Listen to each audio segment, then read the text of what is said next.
Snetterton for the second round of the Lotus on Track Elise Trophy. Now this time round, a lot of the Class B cars have upgraded to Class C, the faster class. There's 38 entries, which is a full grid, so let's take a look at some of those cars.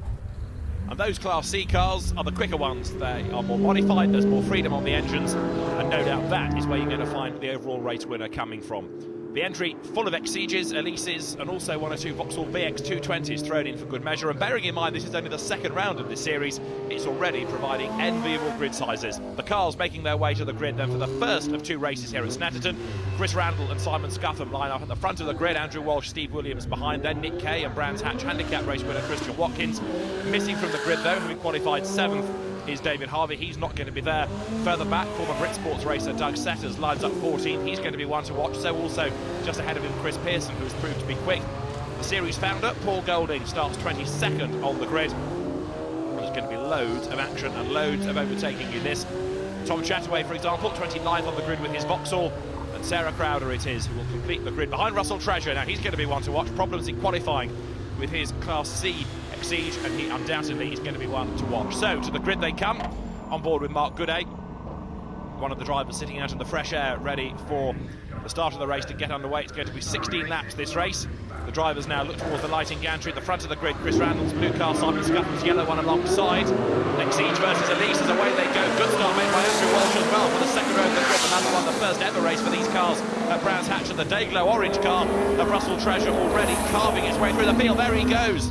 Charges past Michael Edwards on the run down to the first corner. So a good start by Chris Randall puts him in the lead. Everybody else files through for the first time, including their number 4, Nigel Gota, coming under pressure already from a quick starting Graham Walsh. He's got work to do from the back of the grid, but inevitably the one to watch then is that distinctive Dayglow car of Russell Treasure. They come for the first time out of Sear onto the Revit straight down towards the S's. In a straight line, Treasure there with a much quicker car, gaining as he goes past the more standardly built machines down towards the S's then. Lap number 1, Chris Randall leads Simon Scuffham in second place.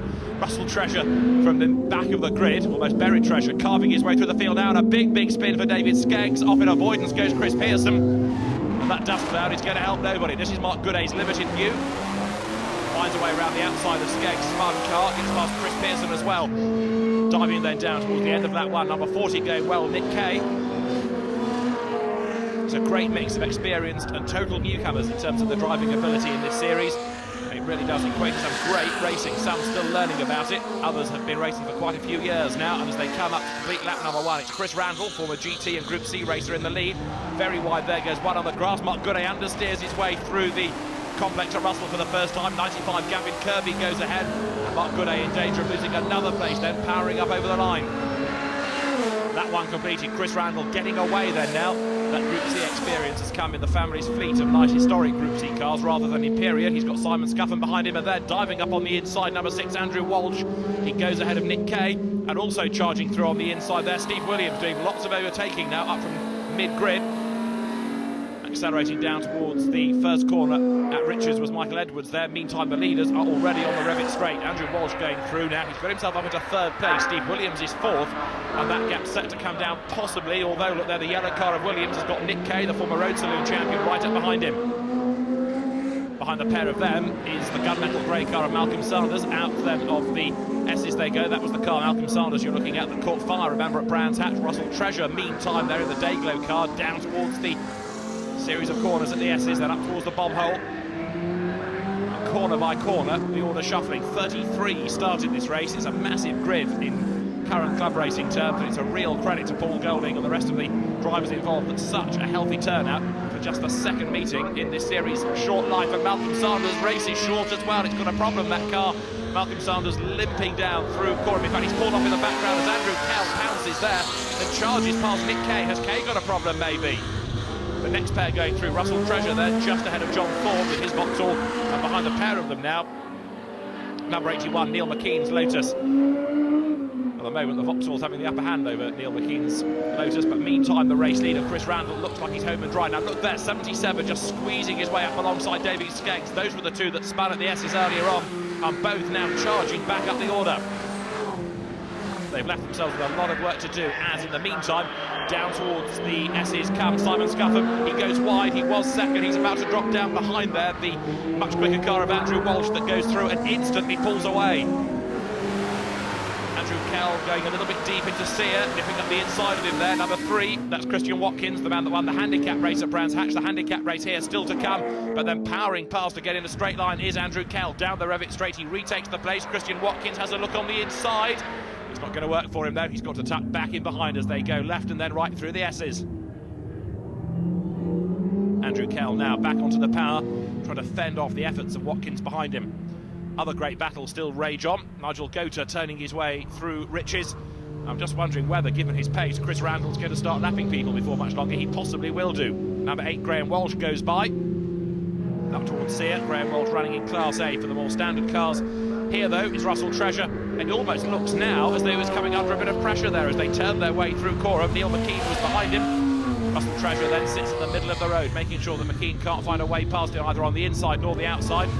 Treasure now back onto the power, sprints his way up over the line. Great cloud of smoke there. And that, I fear, is Graham Walsh clambering out of a very smoky car. Graham Walsh out of the race. He's okay, but he can see his pride and joy there getting very hot and bothered. So Graham Walsh, I'm afraid, retires on a big, big slide there. Who's that getting all crossed up and bouncing over the grass?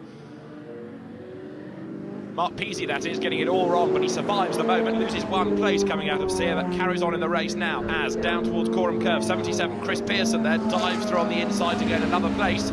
That's Mark Gooday he's gone ahead of. Remember, Chris Pearson had that spin in avoidance of the spinning David Skaggs on that one, and now he's fighting his way back up through the order, only to get all sideways again there, coming through Russell. Managed to hang on to it this time around, doesn't lose any further ground or any more places. Now, up past the pits they go. At the front of the race, it's still Chris Randall in the lead, pulling away. Chris Randall has rather dominated this race. In second place behind him is Simon Scuffham, still having to work pretty hard. And then Steve Williams making great progress, charging his way up through the field. Number 18, Steve Williams there, trying to gain more ground, coming down towards the S's. Number 14 there, going through a little bit wide, coming out of the S's. That time is Hans Baumhart. And the Lappery now well and truly started, the quicker drivers working their way through. Here in the meantime, Neil McKean back ahead of an understeering Russell Treasure, who fights the car into Russell. And he may have a small problem in all of that, because although he's got back on the power now, he's lost a place, of course, to Neil McKean. Other good battles still rage on further down the order. 24, Doug Setters going through. Behind him on the track there, you caught a glimpse of number 27. That's the car of Jez Breaker. Down the Revit straight once again goes this midfield gaggle. One goes very wide and spins. That's Nigel Gota losing it. He's facing the oncoming traffic. The yellow flags are waved by the marshals. But a big, big lose there for Nigel Gota, who flicks reverse gear, tries to get out of the way. For the final time, though, Simon Scuffham turns his way through Riches in and amongst the traffic now, but Simon Scuffham's set, I think, for a secure second place in all of this. He's 11 seconds back from Chris Randall. He's well clear of Steve Williams, number 18, who goes through Riches now, but Chris Randall, the leader, number 88 there in the blue car, is already 2/3 of the way around the lap. He comes out of the S's, working his way through the traffic, putting a lap on Matthew Bartle's Elise S1 there. But Chris Randall, very much the benchmark driver when it comes to racing a Lotus. Within this series, he's got vast amounts of experience with the Lotus races at the Aston Martin Owners Club. He used to run. He's raced Lotuses at the British GT Championship. He comes then now down towards Russell for the final time to round out the top 6 there. Number 81 you can see about to emerge from the chicane as well. Neil McKean, the checkered flag, those at the ready, and Chris Randall wins the second of the class races within the Lotus on Track Trophy. Second across the line, he's going to be Simon Scuffham, and third will go the way of Steve Williams. Fourth is Andrew Kell ahead of Christian Watkins. Neil McKean rounds out the top 6, and David Skaggs, after his lap 1 spin, finishing 7th ahead of Jez Breaker, Doug Setters 9th, and Mark Gooday to round out the top 10. The classes, Class A won by Gavin Kirby. Steve Williams, after a good drive, takes Class B, and the overall winner takes Class C. I was following Mark Peasy, and I could smell a lot of fumes and petrol, so I thought, is it me or is it him? So I kept going, and two or three corners later, massive plumes of smoke out the back, so I pulled off and hit the extinguisher, and the marshals helped me out. It was really good, I really enjoyed it, and just pity that it just died on me, so we're trying to sort that out for the next race now. Do you know what happened? Not yet, no. So some drivers have to go and sort out problems, other drivers head to the podium. Chris Randall there on the top step as the overall race winner.